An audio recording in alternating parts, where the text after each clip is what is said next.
I don't have the exact metric of it, but that metric of it helps you in designing your communication. In not only now, in the near future also, and it's going to increase. Your dependency would increase in AI for designing a communication would increase. I'm not saying in writing communications or designing a picture through AI, but designing a poster through AI. But I'm talking about taking right decision, taking apt decisions, how to design a communication, which market to reach, which language to use, where to this thing, what is the time that we should be doing it. That is all dependent on AI. We are all dependent on AI in that manner. There are multiple products into multiple apps into this market which does that, and it's not key. This is right, this is wrong. It is just that you understanding it is important.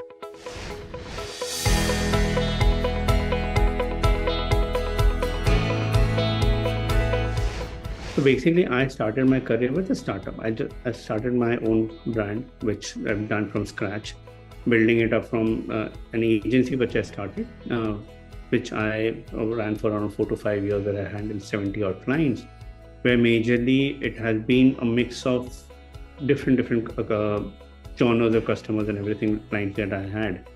What taught me over there was, because I've worked for very different industries, it gave me perspective about many industries over there. But post which I started my own e-commerce and startup-based company, which was called Idiot Theory, where basically my career transformed into a different ballgame, where I was doing everything from designing to PR to communication to you name it. I was doing that because it was because when you're doing a startup, it basically from a scratch, you start with everything, you build a team and everything. So that role taught me a lot about communication. That role taught me a lot about data. That role taught me a lot of things, which we can talk about at a later stage. But Idiot Theory gave me a name. So I am in the industry known with the name with Mr. Idiot. So when I'm talking about communication, so what happens is I'll give you one of the film stars when I went to one of the parties. So when another film star said, he is known as Mr. Idiot. He was very surprised. He was a veteran in the industry. He said, why Mr. Idiot? So he was a little surprised, taken aback. And he was like, no, don't say like that. But when I was not there in the other party, he told me, you didn't call Mr. Idiot. So the thing that the name Mr. Idiot resonated, he remembered. So whenever I used to do business, whenever somebody used to come and talk to me, they used to remember Idiot Theory. Where the tagline which we built, it is very important to understand that the communication that you build resonates with people. It was everybody is an idiot. Every idiot have their own theory. So it is not that I'm calling somebody an idiot. What I'm trying to say is, I am telling that, okay, you have your own theory. People might resonate with your communication. People might resonate with the narrative. People might not. It might be early. It might be at a later stage. But at the end of the day, you have a theory which has a time, and based on your research and everything, you push those narrative. It can be a hit, can be a flop. Then I joined another startup, helping them to grow their influencer marketing and the product basically that they were building over there. Because they were my client when I was working for Idiot Theory in addition. They were my client, they asked me to join me. So I built their influencer marketing portal and the product which were there. I was majorly taking care of that one. Post which I had done a lot of startups now. So I joined Hinduja Group, where I was taking care of the complete digital and the PR aspect of it for them. There I worked. So the important part of Hinduja is a very traditionally old company which has their own values and systems, which helps you in learning in terms of how to handle stakeholders. So before this, I was handling stakeholders which were in terms of small. Now I'm handling stakeholders which are 20, 30 years into the career, where I'm handling stakeholders who are big. So that gives a lot of learning with respect to when you're growing in your career in respect to dealing with communication. So my CEO over there was excellent in communication. I've never seen somebody with at a CEO level, really sitting with the PR, okay, I will work on that PR communication and everything. So that gives you a lot of perspective in terms of this. Post which I have joined right now with an Adani Connex. It's a very different industry. If you ask me 3 years back, 4 years back, so there was a conversation, internet aata kahan se hai?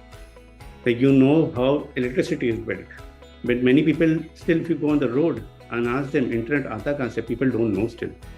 I'll ask 10 different questions to many people. We still have a research which says many people don't know internet aata kahan se hai. So when I gave interview, now I know how internet is built, and I know how internet is there. It's a very different and challenging role to make people understand what data center is and how data center plays a backbone in terms of digital infrastructure. So yeah, now I'm taking care basically of the communication and the brand bit of it, which also has take care of the PR also in this one. But my major goal is to make sure that the brand voice, which and internal stakeholder as well as external stakeholder, is the right message. If I may ask, or if I may say, many people will say there's nothing a right or a wrong message. It's the kind of way you perceive it, the way you put it in the market. So that is very important. What we do is work day in and day out in terms of creating those messages. So here, majorly my role was to build that brand, and it's currently also is building the whole brand right now and creating that brand voice in with respect to the customer, with respect to the external stakeholder, with respect to the investors. So yeah, it's a kind of an exciting role because it involves, it's a global company. It's a global company, so reaching out to the global audience has a different mindset. We have global customers, huge global customers.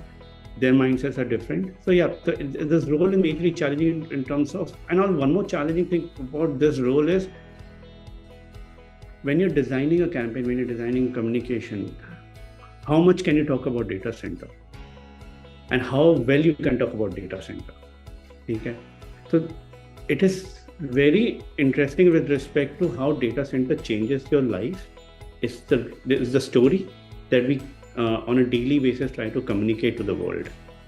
How the different aspects of data center helps you build your daily, like right now we are communicating, or right now we are talking to anybody. We on a daily basis we are doing Zoom calls, everything. It's basically happening because there's something called data center which is helping you connect you to the world. It might be network, but data center is something which helps you that. So that communication is very important, and that is what we are trying to build over the last 2 years. I've been working and trying to work on that one. So I am a multimedia designer by this thing, and because of that I came into marketing and advertising.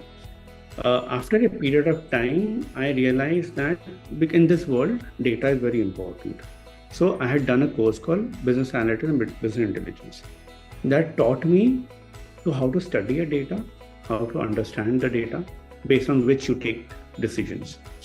One of the campaign that I did, Chaiwala, before even doing this course, I ran a lot of data and to understand that communication to come in. But the good part and the bad part was that the Chaiwala clicked for me. It was a huge hit in the industry. The reason I launched it immediately in 2014, after the election was done. It got a lot of this thing, but the research which went behind understanding what people think, what are the perceptions and everything, is something which a mix of data analytics, a mix of advertising and marketing helped me to build this conversation and build this campaigns and everything. So my primary background is coming from advertising and marketing, and post which, knowing what data plays into a bigger role into our day-to-day lives, I have studied data analytics, and still I would say I'm not very 100% into it, but I make sure all my decisions are built based on data. See, I can be very creative about it, but I know that creativity might work, might not work. But if I know my audience perfectly, then it would work. It would work in which area, which sector. So that is how I built my career. That is how I basically perceive at any problem that is there, look into any problem and figure it out in three different lenses that we see from there. One is your data, one is your communication, one is your creativity.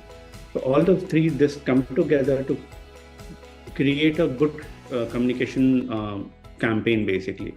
That does not mean it will hit or it will fail.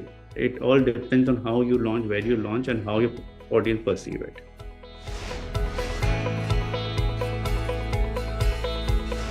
So when I'll come to see, I've done performance marketing throughout my career. So we used to do a lot of campaigns for when I was had my own agencies. That on a day-to-day basis, we used to do social media campaigns, and we need to understand the data, and based on which we used to take decision based on that one. But more importantly, when I started my own company, Idiot Theory, there it played a major role. Then because the raw data used to come to me. Understanding the raw data, where the market perceived, how the market is looking at, and which city, which is the age group, and all of those, when those started coming in, it became very easy for me to design communication, design a product, design basically my strategy based on that. So now I'll give an example. When we launch a city collection, so I came to know that, okay, there's always a conversation, Delhi, Mumbai, Bangalore, Chennai, Kolkata, there's always a conversation which is there. Delhi, Mumbai has a huge conversation all the time. But to the surprise fact is, it does not mean that if I have launched a collection which is from Mumbai, it would not work at Delhi or any other thing. It's how, based on the area that you figure it out, okay, here in this sector, in this area, you can push this communication over there. It helps you that way to build it and make the sales over there, to pinpoint and target those. So that basically, that small anecdote, basically that small data crunches that we should get from the market or from our own platforms would help me in building those. So that was basically my first interaction with actual raw data. See, we have been on a daily basis, as a marketer, we have been interacting with data on a daily basis. But when you have the raw data, when you run the study on those raw data, that is when you actually learn and build those. So it is very important to have the raw data and understand the raw data basically.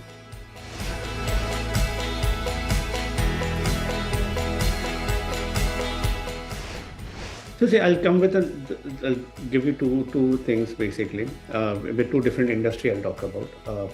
One is in the previous industry, I spoke about Chaiwala, which was another campaign which we had worked upon, but would not touch upon that because spoken about that. I'll talk about a campaign which I did for my previous Hinduja Group company, which was a B2B2C company. So basically, it was into, how many of you guys use nowadays, how many people use cable in your TV? How many people is OTT, right? Majorly OTT people are watching it. But in tier 2, tier 3 and tier 4 market, tier 4 is still connecting, but tier 3 and tier 2 market, cable still works. So when we figured out, okay, the sales are on a parallel basis and not going up, and it was big, we figured out that when the big event comes, how do you push those this thing? We took out all the data, raw data out of it. Okay, this packages are working, this sector, this. What we did was we did a launcher campaign, sports on bottom bar. So what happened with that campaign was we pushed sports campaign packages. Now cricket is there. Cricket has worked in XYZ cities. When football is there, football worked in XYZ cities.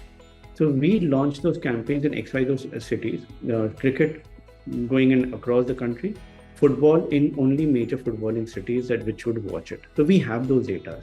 Now we studied those data and launched packages which were cheaper, which were interesting for them to view it. And we launched those packages in those sectors. When we launched this package in those sectors, within a month and a half, the CAGR went by 8 to 12%. It went that high. We sold around 150,000 packages. That much big it went. So that was one of the biggest campaigns that for that company I had done, because that showed profitability to that company. We had done smaller campaigns, but this study of it helped us in building that campaign that big. Coming to the where I'm working right now, Adani Connex. In this, we had done, I was saying in the initially that how many of you know data center? How many people know data center? So our campaign was that. when somebody asks you कि आप करते क्या हो, बेटा तुम करते क्या हो, if you ask a data center guy, if in any industry, nobody understands that. But how many people know what data center is? No, hardly people know about it. So our campaign was one of its campaign which never talked about what Adani Connex is. It talked about what data center is. We perceived that campaign talking about what data center is was explained in a very layman's language. If I go and tell my mother and father कि हम the wire comes in, the submarine cable comes in, and then substation होता है, वहाँ से the wire goes and then it goes to data center where the servers are there and all of those, nobody will understand. But if you say in a layman's language what data center is, people would understand. So what happened with that, the data center fraternity, when they had to explain anybody what data center is, they used to share that video. They share that communication with them. क्योंकि ये देख लो हम ये करते हैं. So that brought a pride into the data center industry. To make it to a league of second one, what we did was, now we talked about the pride of the industry, which is the data center heroes. So this was one of the huge campaign which has won award in the last 1 year also. We talked about data center and the heroes of data center. We didn't talk about Adani Connex. If we talk about what Adani Connex is, it beats the purpose. First, it's important to make people understand what data center is, post which we want to talk about what Adani Connex is and what the features are. On a daily basis, every company does that, what we do, but it's very important to tell what this industry does if people don't know about this industry. So this two campaign has been, in the last few years, have been pretty interesting for me with respect to understanding the customer and then building those communications.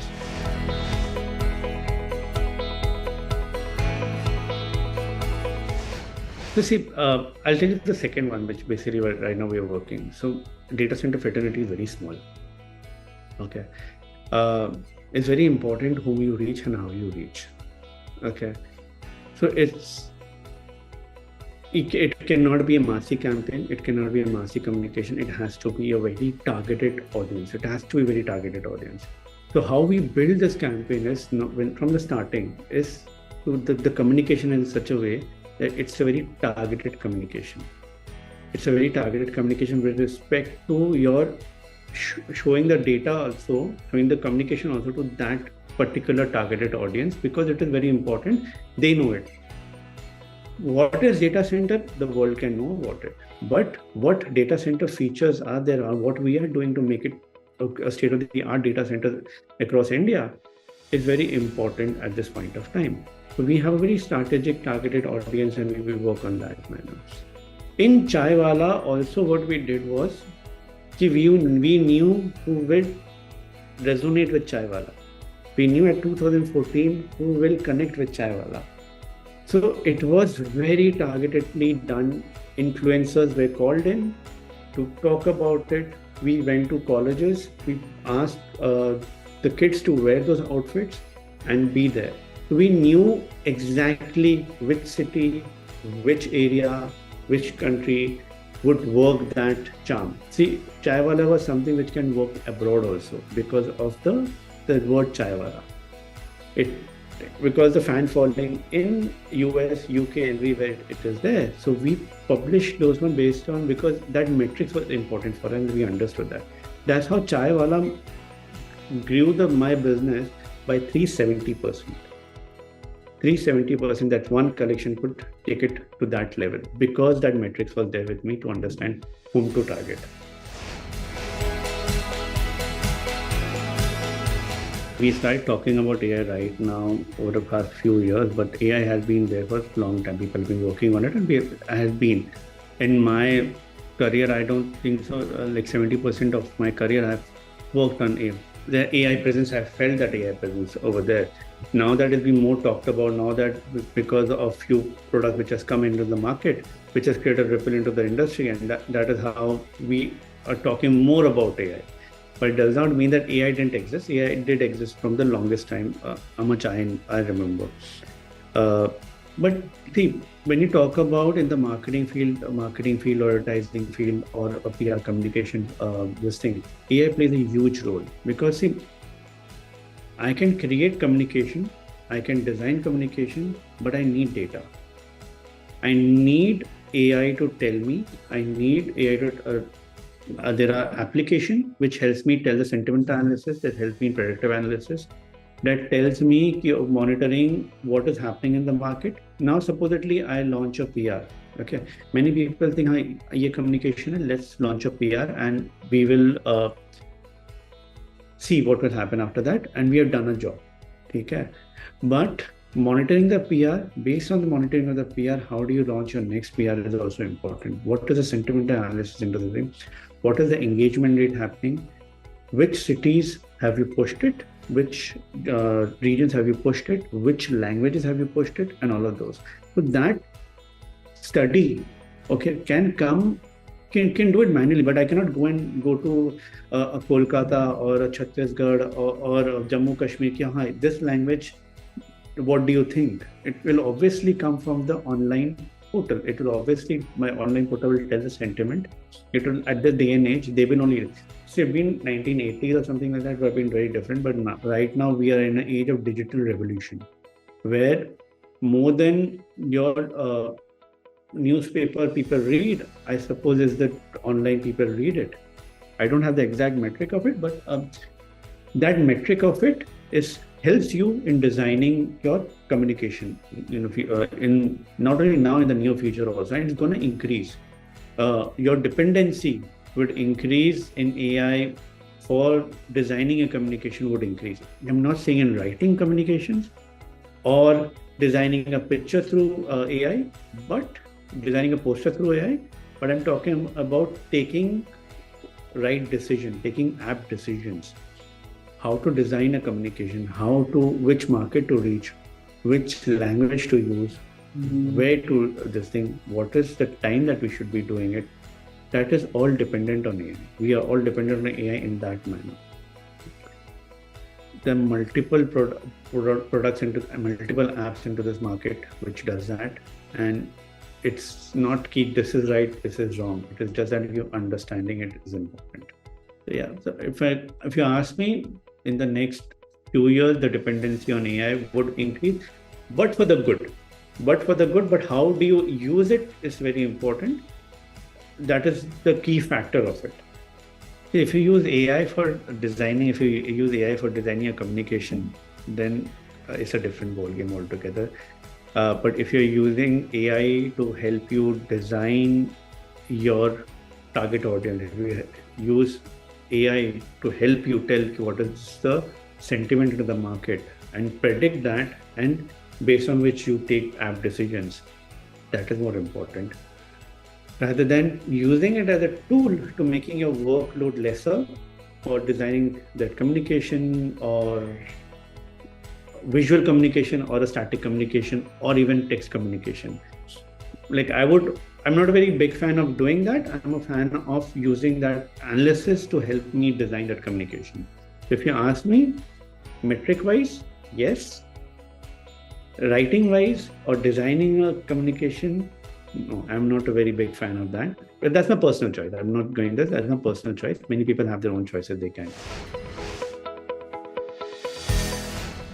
Nowadays, the youngsters are very anxious. They want to reach somewhere. And they want to reach somewhere they have a deadline to it. If they don't reach at a deadline, they get very anxious. Why it's not happening? Why is not this thing? It is not that they are right or wrong. It is that they need to learn something more and keep learning. See, at this day and age, you need to keep learning. I'll give you one small example. I have seen my mother taking master's degree at the age of 62. Doing a master's degree at the age of 62. She's still learning. Okay. So if you keep learning, you will grow. If you do hard work, you will grow. Your craft is very important. If you want to be in the communication field, it's not about how you talk, how you read. It's about understanding the audience and talking in that manner. So your craft does not mean, okay, my language is this way, I should talk in that manner. No, understand the audience and talk, which is something one advice I would give it to this thing. You learn, keep learning, and don't be anxious. And second is, don't be afraid to compete. Don't be afraid to compete. If you don't compete, you will lose. There's always this thing, like my friend shouldn't compete, or I want to compete with my friend. What will the other person think? What will your seniors think? Why are you competing? It's because you're competing. The company is growing, is you are growing. First comes your company, then you, always. So it always have that healthy attitude of competing. It's not a bad habit. It's a very good habit, to be honest. I compete with everybody, and I'm very happy with competing with everyone. And I don't really have a bad vibe with anyone, but they know it's on a healthy basis. But it should be healthy, to be honest.